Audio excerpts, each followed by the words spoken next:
कितनी बाजारें चल रही है ऐसी भाई सर की बात आदर्श नगर हूँ। आपको किसने ये राइट दिया है कि आप भारत के नागरिकों को इस प्रकार दबाव डालें? भारत के लेकिन उसमें एक दो जने जान पहचान के थे तो वो कहने लगे हम बजरंग दल से ही हैं। हिंदू मंदिर में भी जाता है, मुसलमान मंदिर में जाता है, हिंदू इस दरगाह पे भी जाता है, मुसलमान भी जाता है। कौन लोग हैं जो देश को जानबूझकर गर्त में ढकेलने का काम कर रहे हैं? क्यों किसी एक धर्म विशेष को टारगेट किया जा रहा है? जब उनके वीडियो वायरल हुए, जो लोग आरोपी लोग हैं उनको क्यों नहीं पकड़ा जाता? जो लोग जाति के नाम पर, धर्म के नाम पर उपद्रव मचाते, उनको खुली छूट दी जाती है। अब देखा होगा अश्विनी उपाध्याय का किस तरीके से गिरफ्तारी हुई, किस तरीके से छोड़ दिया गया, किस तरीके से कपिल की गिरफ्तारी हुई, किस तरीके से कपिल को छोड़ दिया गया। ये मुसलमान है, ये मुसलमान मेरे साथ मंदिर जाते हैं, ये होली मनाते, दिवाली मनाते हैं, हम ईद मनाते हैं इनके साथ। जो लोग उपद्रवी यहाँ आते हैं, संसद मार्ग में जाते हैं, जो लोग और भी कहीं जाके चलाते हैं, उन लोगों को आपने कोरोना काल में देखा कि किसी को सिलेंडर पहुंचाया हो, किसी को ऑक्सीजन पहुंचाई हो। फ्लाईओवर का जिसके विषय में पूरी दिल्ली, पूरे देश में एक मैसेज दिया गया था कि ये अनाथाई जो है वो कब्जा कर लिया गया है, खाने पकाने का अड्डा बना दिया गया, इसको तोड़ा जाए इत्यादि इत्यादि जो वीडियो वायरल हो रहे हैं। आज आप बहुत खड़े हैं, क्या कहेंगे आप उन तमाम वीडियो? देखिए, जालियांवाला बाग के बाद जब अब्दुल गफूर जी से पूछा गया, मुसलमानों की विश्वसनीयता पर सवाल उठाया गया, तो उन्होंने कहा कि आप देखें जनाब, सीने पर गोली नहीं मिलेगी। आप समझिए, सीने पर गोली मिलेगी, पीठ पर गोली नहीं मिलेगी। जब जितने मृतक वहाँ थे हमारे मुस्लिम समुदाय के लोग, मुस्लिम भाई, सबके सीने पर गोली थी। कौन लोग हैं जो देश को जानबूझकर गर्त में ढकेलने का काम कर रहे हैं? ये कौन सा धर्म सिखाता है किसी मजहब को प्रताड़ित करना, किसी मजहब के लोगों को परेशान करना? आस्था का सवाल है। और ऐसे में एक साजिश, षड्यंत्र और प्रयोग के तहत जो काम लगातार दिल्ली में हो रहे, वो पूरे देश के सामने में है। दिल्ली के दंगे हुए, कौन से ऐसे लोग थे जो दिल्ली में दंगे कराने का काम कर रहे थे? उस समय हमारे देश की खुफिया agency, home ministry, home minister क्या कर रहे थे? ये क्या सिर्फ चुनाव प्रचार के लिए बने हैं? ये तमाम सवालों को उजागर करता है। आपने देखा होगा अभी लोकतंत्र के मंदिर के बाहर जिस तरीके के देश विरोधी नारे लगे, किसी खास समुदाय के बारे में इस तरीके के आपत्तिजनक नारे लगाए गए, तो पूरे देश को सोचने पर मजबूर कर दिया। और इसी मजबूरी में मैं भी गए थे, काउंटर में गिरफ्तारी भी आपकी हुई थी।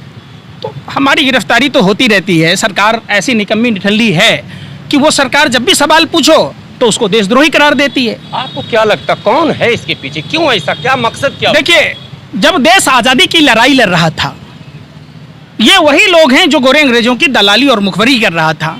अंग्रेज ये कोशिश कर रहा था कि भारत में जाति और धर्म के नाम पर लड़ाकर हम देश को गुलाम बना कर रखें। लेकिन हमारे बाप दादा, हमारे जो पूर्वज थे, वो जाति धर्म की बात नहीं की। उन्होंने देश को आज़ाद कराया, एक होकर आज़ाद कराया। आपने देखा होगा किसने भारत के दो टुकड़े कराए? कौन लोग थे? आज वही लोग सत्ता में बैठे हैं और उनके संरक्षण में हो रहा है। तो आप पूछ रहे हैं कि कौन लोग हैं? ये सवाल पूछा जाता है। सवाल पूछा जाता है कि जब दिल्ली में कानून व्यवस्था नाम की चीज कैसे नहीं है, क्यों किसी एक धर्म विशेष को टारगेट किया जा रहा है? जब उनके वीडियो वायरल हुए, जो लोग आरोपी लोग हैं उनको क्यों नहीं पकड़ा जाता? उन पर सजा क्यों नहीं मुकर्रर की जाती है ताकि वो फिर दोबारा ये कांड ना करे? कानपुर की घटना देख लीजिए, आप देश की राजधानी दिल्ली का देख लीजिए, जहाँ गृह मंत्री रहते हैं। सिर्फ ये नहीं कि तारीपार गृह मंत्री रहते, दूसरे गृह राज्य मंत्री भी रहते हैं जो अपराधी प्रवृत्ति के हैं, जो मानव तस्करी करते, जिन पर आरोप है। ऐसे ऐसे लोग जब कानून में बैठेंगे तब फिर कानून का तो मजाक ही बनेगा ना। इस मामले का संज्ञान लेना चाहिए। धर्म का सवाल है, आस्था का सवाल है। जातियां कोई भी हो सकती है, धर्म के लोग कोई भी हो सकते हैं, लेकिन किसी धार्मिक स्थान से छेड़छाड़ करना सरासर गलत है। और ये बाबा साहब क्या लगता है आपको इसका? बिल्कुल, जब तक कानून सख्त नहीं होगा, जो लोग जाति के नाम पर, धर्म के नाम पर उपद्रव मचाते, उनको खुली छूट दी जाती है। अब देखा होगा अश्विनी उपाध्याय का किस तरीके से गिरफ्तारी हुई, किस तरीके से छोड़ दिया गया, किस तरीके से कपिल की गिरफ्तारी हुई, किस तरीके से कपिल को छोड़ दिया गया। तो जब इस तरीके की घटनाएं होंगी तो जो उपद्रवी लोग हैं उनके हौसले बुलंद होंगे। आपको लगता है ऐसे लोगों पर सख्त कार्रवाई होनी चाहिए? बिल्कुल। देखिए, गलत कोई भी हो, मेरा भाई भी हो, मेरे पिताजी भी हों, अगर वो किसी जाति और समाज को लेके, अगर धर्म को लेके अगर ऐसा काम करते हैं तो उनको सख्त से सख्त सजा मिलनी चाहिए। ये देश सबका है। ये हिंदू का नाम क्या है मालूम है आपको? त्याग। मुसलमान का नाम क्या है? ईमान। सिखों का नाम क्या है? बलिदान। जैनों का नाम क्या है? अहिंसा, बौद्धों का नाम है शांति, तब जाके बना ये हमारा भारत महान। विश्व में एक अद्भुत देश है ये। इस देश की फिजा को बदलने का काम किया जा रहा है। आप अस्पताल के लिए क्यों नहीं लड़ रहे? जो लोग उपद्रवी यहाँ आते हैं, संसद मार्ग में जाते हैं, जो लोग और भी कहीं जाके चलाते हैं, उन लोगों को आपने कोरोना काल में देखा कि किसी को सिलेंडर पहुंचाया हो, किसी को ऑक्सीजन पहुंचाई हो, किसी को बेड मुहैया कराया हो, किसी बच्चे को स्कूल में दाखिला कराया हो। अगर हम लोग पूरा देश एकत्रित होकर, जाति धर्म से ऊपर उठकर, दलगत भावना से ऊपर उठकर अगर हम शिक्षा के क्षेत्र में काम करें, स्वास्थ्य के क्षेत्र में काम करें, अमन भाईचारा के लिए काम करें, तो निश्चित तौर पर हमारा देश विश्वगुरु कहलाएगा। लेकिन यही लोग हैं जो भारत को कमजोर कर रहे हैं, तोड़ने की कोशिश कर रहे हैं। तो इन लोगों पर कार्रवाई नहीं होनी चाहिए, सख्त से सख्त कार्रवाई होनी चाहिए। हमारी संवेदना चंद्र प्रकाश भारद्वाज जी के साथ है।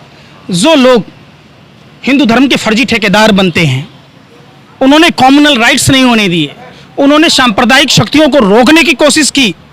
आज वो लोग चंद्र प्रकाश कौशिक के ऊपर कार्रवाई कराते हैं। ऐसे में सवाल उठता है देश के तरीपार गृह मंत्री से, अपराधी गृह राज्य मंत्री से, दिल्ली पुलिस कमिश्नर से, होम सेक्रेटरी से। क्या कानून व्यवस्था चलाने का यही तरीका है? एक तरफ कपिल मिश्रा, अनुराग ठाकुर, प्रवेश साहिब सिंह वर्मा जैसे लोगों पर कार्रवाई नहीं होती है, दूसरी तरफ जो दिल्ली दंगों में संज्ञान लेने की कोशिश की, उनका रातों रात ट्रांसफर कर दिया जाता है। और हम उम्मीद करते हैं कि पूरे देश के लोग चंद्र प्रकाश भारद्वाज जी को मदद करेंगे। ये हमारी हाथ जोड़कर अपील है। जागो हिंदुओं जागो। जो लोग हिंदू और मुसलमान के नाम पर नफरत फैलाते हैं, वो भी देखिए कि एक एसएचओ को अपनी नौकरी गंवानी पड़ी सिर्फ इसलिए कि उसने मजहबी ताकतों को, जो धार्मिक उन्माद फैलाना चाह रहे थे, जो दिल्ली में सांप्रदायिक रंग देने की कोशिश कर रहे थे, उस पर कार्रवाई की और सांप्रदायिक शक्तियों को रोकने का कोशिश किया। कहीं न कहीं राजनीतिक हस्तक्षेप के कारण उनको सस्पेंड होना पड़ा।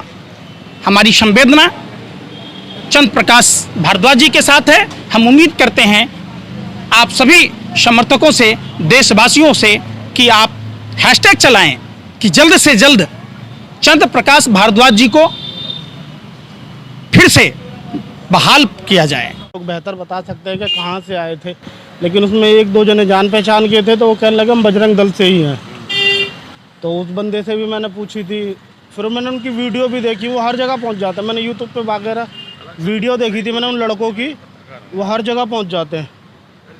मतलब वो इस टाइप के ही है? हाँ, वो हर जगह। भी तो जंतर मंतर में पहुंचे हुए, तो उससे पहले मंगोलपुरी में कुछ हुआ था, किसी लड़के का मर्डर वर्डर, वहाँ पे उसको वहाँ पर भी देखा था मैं यूट्यूब पे वीडियो पे। बाद में मतलब आपने सर्च कर लिया कि ये वो उस गिरोह का? हाँ, वो एक उसमें काला सा लड़का था, वो तो हर जगह मिल जाता है। ये मुसलमान है, इधर आओ, ये मुसलमान है, ये मेरे साथ मंदिर जाता है। हाँ ना, क्या बात होगी? मैंने कौन सा मास्क लगा रखा है? तू भी खोल ले भाई। ये मुसलमान है, ये मुसलमान है, मेरे साथ मंदिर जाते हैं, ये होली मनाते, दिवाली मनाते हैं, हम ईद मनाते हैं इनके साथ।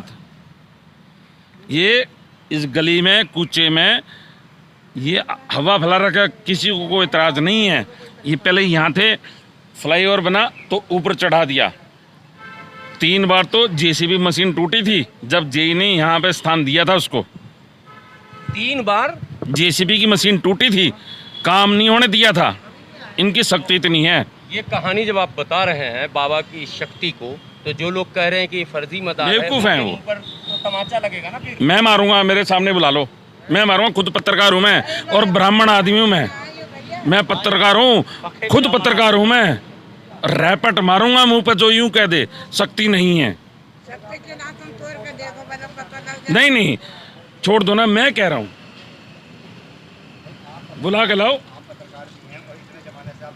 30 साल हो गए मेरे को यहाँ रहते हुए। राजनीति हो रही है। हाँ, संदेश यही है, इस भाईचारों को खराब मत करो, अपनी राजनीति करो राजनीति के हिसाब से।